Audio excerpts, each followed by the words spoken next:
শরীর শিউরে ওঠার মতো একটি ঘটনা। গভীর রাতে মুয়াজ্জিন মাইকে ঘোষণা দিচ্ছে, প্রিয় এলাকাবাসী ঘুম থেকে উঠুন, সেহরি খান। পাশ ফিরে উঠতে যাব, তখন খেলাম বড় ধরনের একটা ধাক্কা। ঝাপসা আলোতে দেখলাম আমার মতো দেখতে পাশে একজন শুয়ে আছে।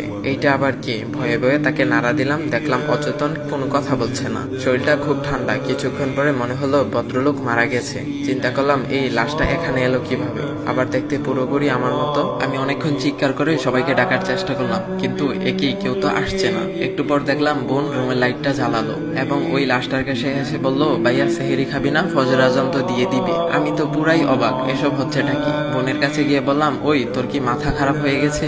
লাশটা রুমে আসলো কিভাবে? এটা কার লাশ? দেখলাম সে আমার কোনো কথাই শুনছে না। সে লাশটা ধরে অবাক হলো এবং চিৎকার করে উঠলো। মুহূর্তেই পাশের রুম থেকে আব্বু আম্মু আসলো। আম্মু ধপ করে খাটের পাশে বসে লাশটাকে ধরে ঝাঁকাতে লাগলো এবং চিৎকার করে বলতে লাগলো, বাবা কি হয়েছে তোর? কথা বলছিস না কেন? কথা বল বাবা।